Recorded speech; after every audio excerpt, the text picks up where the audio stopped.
A desperate mother living in her car spends her last $100 on a condemned, rotting motel.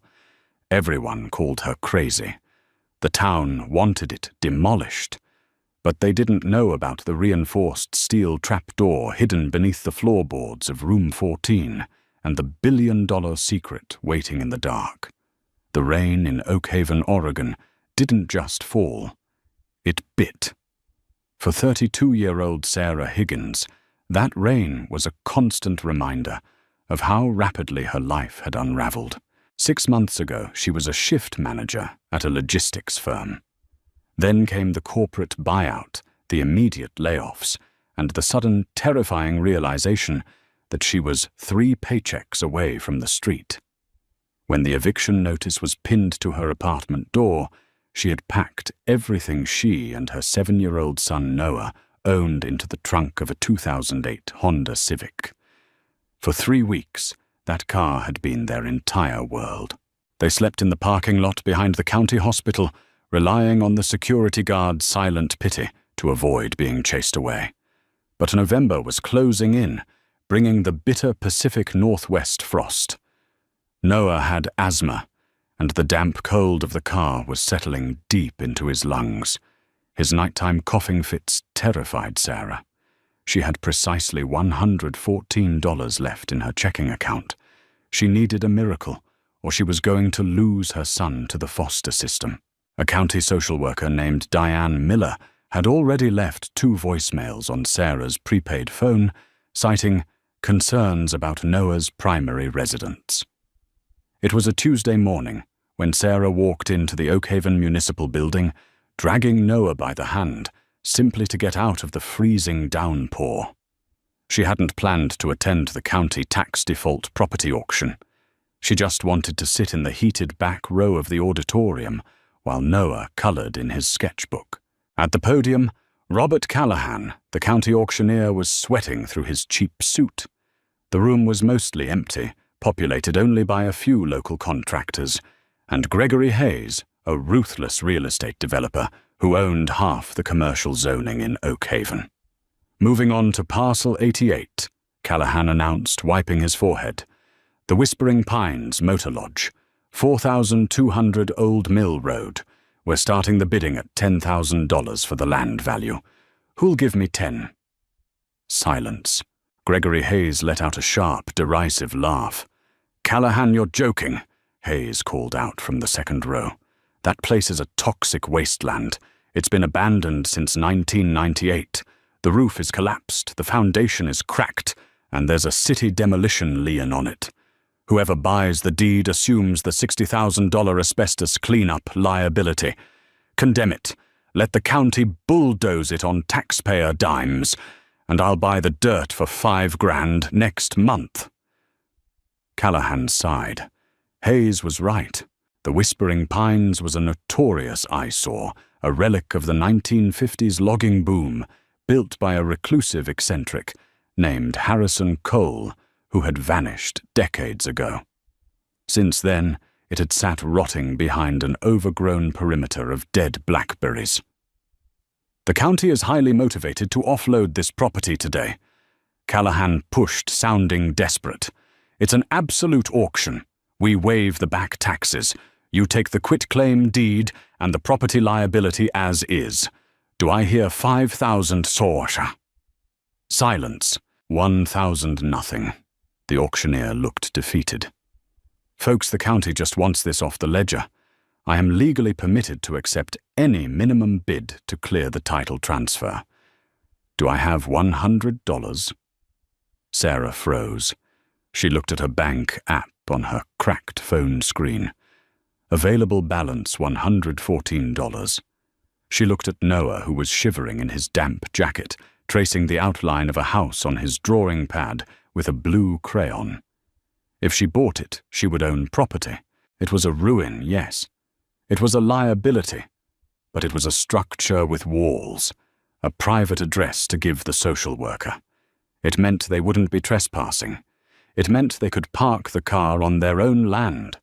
Before her rational brain could stop her, Sarah's hand shot up into the air. The entire auditorium turned to look at her.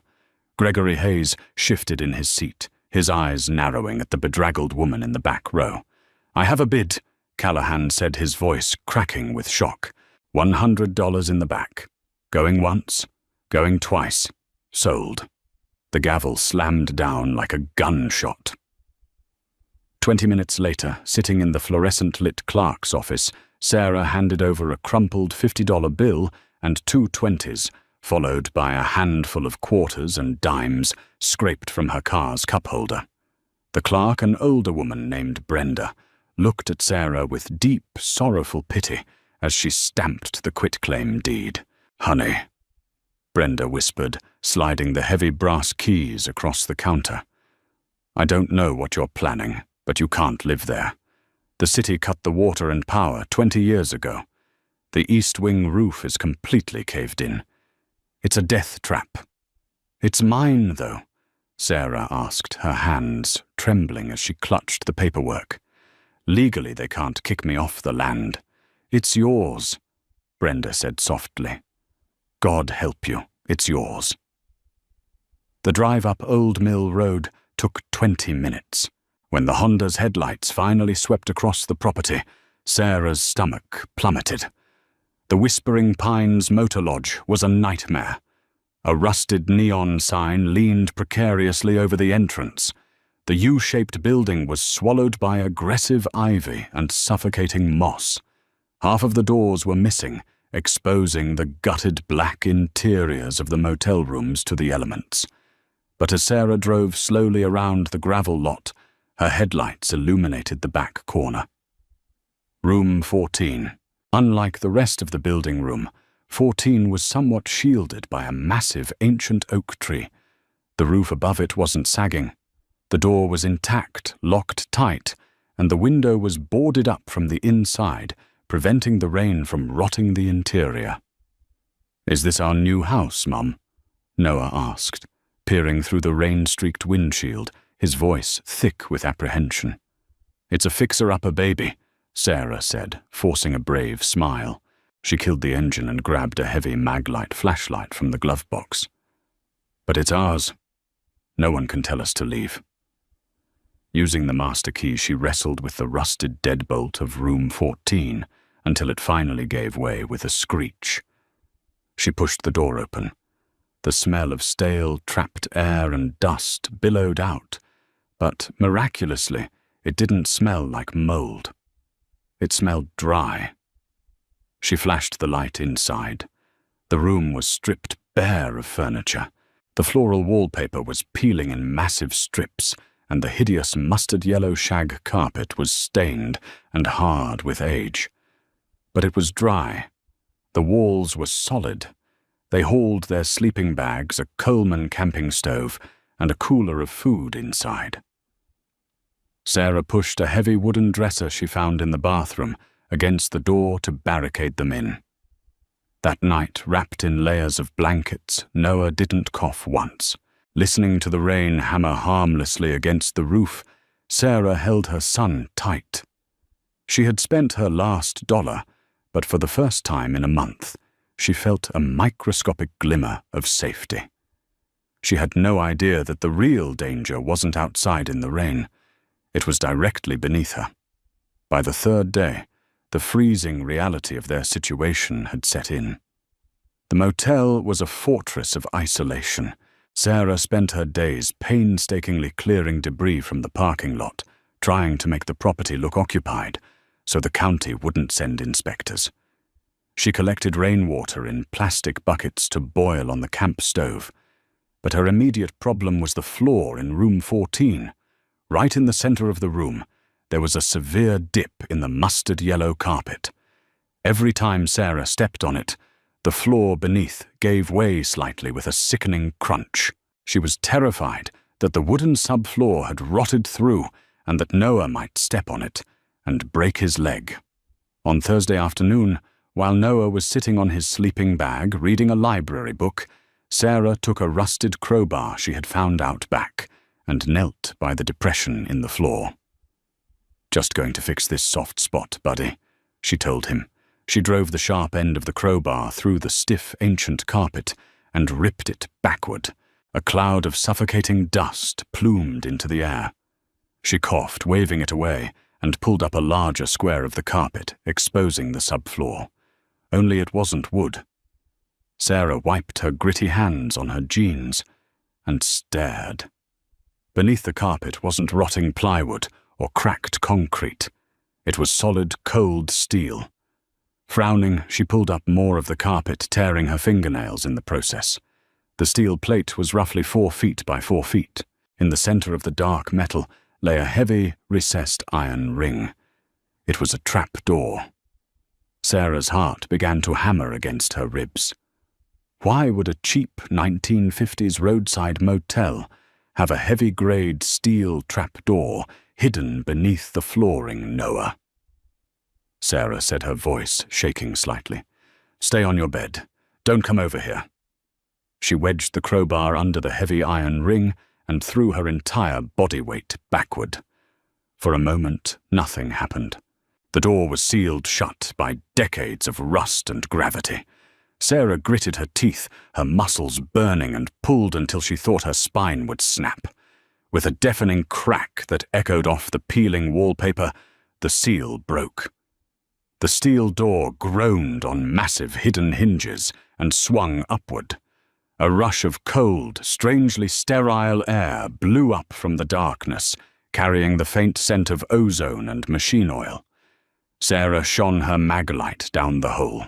A tight spiral staircase made of wrought iron descended into absolute blackness. This wasn't a standard basement or a maintenance crawl space. The engineering was military grade. "Mom," Noah whimpered, shrinking back against the wall. "I don't like that." "It's okay," Sarah breathed, mesmerized by the abyss. "It's just a basement. I'm going to look down there. I'll be right back. Do not move from that bed." Holding the heavy flashlight like a weapon, Sarah stepped onto the first iron grate of the staircase. It didn't squeak. It was as solid as bedrock. She descended slowly, counting the steps. 10, 20, 30. She was going incredibly deep, at least 3 stories underground. The temperature dropped sharply, chilling the sweat on the back of her neck. When she reached the bottom, her boots hit a smooth, poured concrete floor. She swept the flashlight beam across the room, and her breath caught in her throat. She was standing in a massive subterranean bunker. It was roughly the size of a gymnasium. The walls were lined with thick steel reinforcement beams. But it wasn't empty. To her left, there were banks of massive antiquated diesel generators and air filtration systems. To her right, towering metal shelving units stretched toward the ceiling, stacked with what looked like thousands of MRE's meals ready to eat and water barrels all coated in a thick layer of dust. Harrison Cole, the eccentric man who built the Whispering Pines, hadn't just been a motel owner. He had been a hardcore doomsday prepper. But as Sarah walked further into the cavernous space, the beam of her flashlight settled on the far wall, and her blood ran cold. Built seamlessly into the reinforced concrete was a massive circular steel door. It had heavy locking bolts and a complex mechanical wheel. It looked exactly like the vault door of a major federal bank. A polished brass plate on the front read, "Mosler Safe Company, Custom Fabrication." The vault door was slightly ajar. Someone had wedged a heavy metal wrench into the base of the door frame, preventing the massive multi-ton door from clicking shut and locking. Sarah's hands shook uncontrollably. The air down here was dead and still, yet she felt a primal screaming instinct to run. But the desperate, suffocating weight of her poverty anchored her feet to the floor. If Harrison Cole was wealthy enough to build this, what on earth had he locked inside that vault? She slowly approached the steel monolith. Squeezing through the narrow 8-inch gap left by the wedged wrench, she slipped inside the vault. The interior was lined with stainless steel deposit boxes, but the center of the room held the real prize. Stacked on wooden pallets were dozens of heavy olive-green military ammunition crates. Sarah set her flashlight down on a metal table illuminating the room. She approached the nearest crate, undid the heavy metal latches, and pushed the lid open. Inside, wrapped tightly in thick layers of waterproof wax paper and vacuum-sealed plastic, were neat, brick-like bundles. She tore the plastic on the top bundle. Green paper spilled out. Sarah gasped, stumbling backward and hitting the metal table. She scrambled forward again, her trembling fingers brushing against the paper. They were $100 bills. But they weren't modern. They were old-style currency, crisp and uncirculated, bearing dates from the 1970s and 1980s. She opened a second crate. More money. Tens of thousands, hundreds of thousands, possibly millions. Tears of sheer, blinding shock spilled down her cheeks. She had done it. She had found a way out. Noah would never have to sleep in a freezing car again. She could afford a house, lawyers, doctors, everything. She laughed, a ragged, hysterical sound that bounced off the steel walls of the vault. She turned around, intending to run back upstairs, grab Noah, and figure out how to transport the money. But as her eyes swept across the metal table where she had set her flashlight, the beam illuminated something on the floor she hadn't noticed before. Footprints. They were in the thick layer of dust covering the concrete floor. But they weren't old, faded tracks. They were sharp, fresh, the tread marks of a heavy work boot. Sarah's hysterical laughter died instantly. The air in her lungs turned to ice. Harrison Cole had been missing for over 20 years. No one was supposed to know this bunker existed. So who made those footprints? Suddenly a sound echoed from high above her, the unmistakable deafening clang of heavy steel slamming shut. The trapdoor in room 14. Sarah screamed, abandoning the money, and launched herself out of the vault. She sprinted across the dark bunker floor toward the spiral staircase, her boots slipping on the concrete. She scrambled up the iron steps, her breath tearing through her throat in ragged sobs until her head hit the underside of the steel trapdoor. She pushed against it. It didn't move. "Noah!" she screamed, pounding her fists against the freezing metal. "Noah, open the door." Silence. She drove her shoulders against the steel plate, pushing with the hysterical, adrenaline-fueled strength of a terrified mother. But it was useless. The trapdoor hadn't just fallen shut. From the other side, she heard the distinct, heavy sound of an external deadbolt sliding perfectly into place. Someone had locked her in, and Noah was up there alone. "Noah!" Sarah screamed again, her voice tearing at her vocal cords. She slammed her fists against the unyielding steel of the trapdoor until her knuckles bled. Silence answered her. Then, heavily muffled through the thick metal floorboards, she heard a voice. It wasn't the terrified, high-pitched cry of her 7-year-old son. It was the deep, gravelly baritone of a man. "I told you someone bought it at the auction, Mitchell. I told you we were out of time." Sarah pressed her ear against the freezing steel, her blood turning to ice water. She recognized that arrogant, venomous drawl immediately. It was Gregory Hayes, the ruthless real estate developer from the auction house. "Just secure the kid," another voice, Mitchell replied gruffly. "What about the mother? Leave her in the hole for now," Hayes snapped. "The air scrubbers have been dead for 20 years. Let her breathe down the oxygen, then we'll deal with the body. Tie the boy to the radiator pipe and grab the duffel bags. We're emptying that vault tonight." Sarah fell backward, tumbling down the first few steps of the wrought-iron spiral staircase. Her mind was a chaotic storm of absolute terror. Hayes hadn't been trying to buy the Whispering Pines motor lodge for the land. He had known about Harrison Cole's doomsday bunker all along. He had orchestrated the condemnation, pushing the county to bulldoze the property, so he could excavate the millions hidden below without raising a single red flag. Her desperate $100 bid had ruined his decade-long scheme. Now her son was tied up upstairs, and she was trapped in a subterranean tomb. "Breathe," Sarah ordered herself, forcing her hyperventilating lungs to slow. "You are a mother. You do not get to die today." She grabbed her heavy maglite and sprinted back down into the cavernous bunker. Harrison Cole was a paranoid obsessive survivalist. Paranoia dictated redundancy.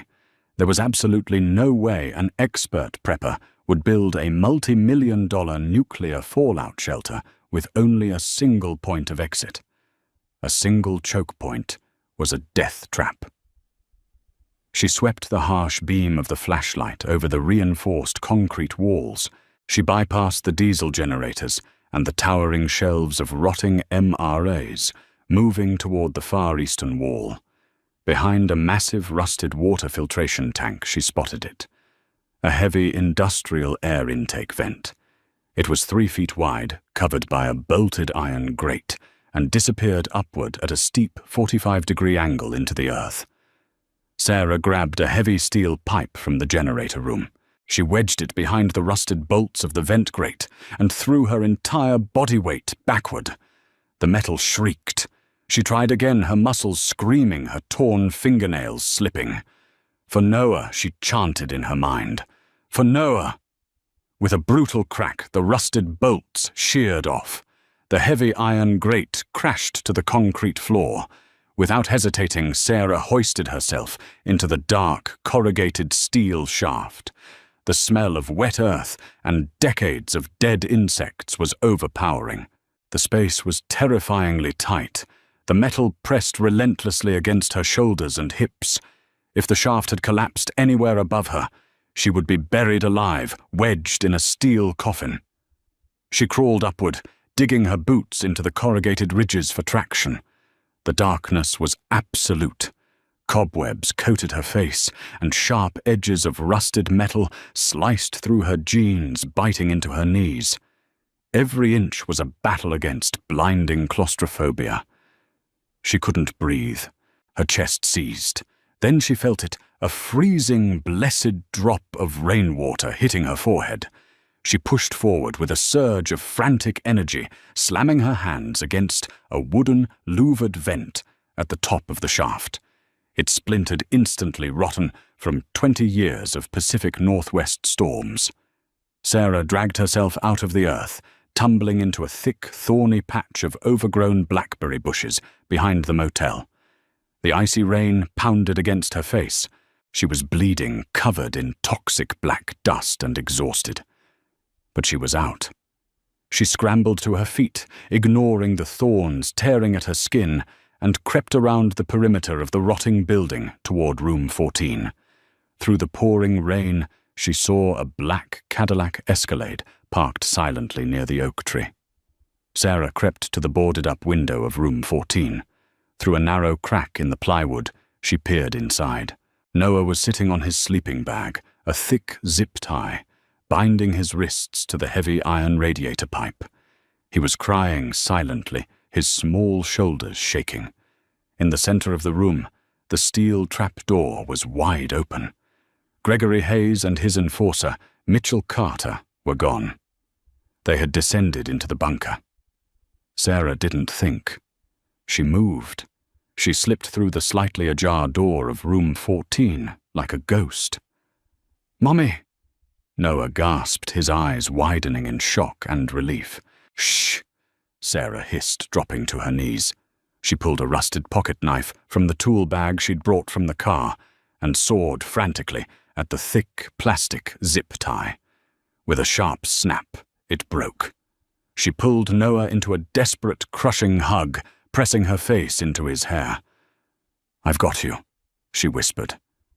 "I've got you." Her immediate instinct was to grab Noah, run to the Honda Civic, and drive until the engine exploded. But as she looked at the gaping black hole in the floor, a cold, hard realization settled over her. Gregory Hayes was a powerful, connected billionaire developer. If she ran, he would hunt her. He would send men to find her because she knew his secret. She and Noah would spend the rest of their lives looking over their shoulders, waiting for a knock on the door in the dead of night. She couldn't just run. She had to end this. Now. "Noah," Sarah whispered, looking him dead in the eyes. "Go to the car, lock the doors, hide on the floorboards and do not make a sound. I will be right there." Noah nodded, terrified but brave, and slipped out the door into the rain. Sarah stood up, her jaw set, and walked to the edge of the trapdoor. She descended the spiral wrought-iron staircase, making absolutely no sound. Her muddy boots landed silently on the steel grates. When she reached the bottom, she crept to the edge of the shadows. The flashlight from the men illuminated the interior of the Motel vault. "Grab the canvas bags," Hayes's voice echoed from inside the steel room. "There has to be 30 million in here. Unmarked, uncirculated. Cole was a paranoid fool, but he was a brilliant thief." "How are we moving this without a forklift?" Mitchell grunted. "We make trips," Hayes replied impatiently. "Just start bagging the hundreds." Sarah's eyes fell to the massive multi-ton Motel vault door. The heavy metal wrench was still wedged beneath the bottom hinge, keeping the locking mechanism from engaging. Both men had their backs to the door, tearing into the olive-green ammunition crates with greedy fervor. Sarah stepped out of the shadows. She moved with the silent, predatory grace of a mother protecting her young. She reached the vault door. She placed her right boot firmly against the heavy wrench, gripped the massive steel locking wheel with both hands, and took a deep breath. She kicked the wrench out. With her entire body weight, she threw the massive steel door forward. It swung on its perfectly engineered, frictionless hinges with terrifying speed. Hayes whipped around his eyes, widening in absolute horror as he saw the battered, bleeding woman standing in the doorway. "Wait!" Clang!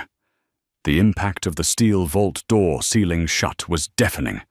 Sarah instantly spun the heavy mechanical locking wheel. The massive internal deadbolts fired into place with heavy metallic thuds. Checkmate. Muffled, panicked screaming erupted from inside the impenetrable steel box, accompanied by the futile pounding of fists against metal, meant to withstand a nuclear shockwave. Sarah leaned against the vault, her chest heaving, listening to the muffled sounds of the billionaires who had tried to bury her. "Enjoy the money," Sarah whispered to the steel door.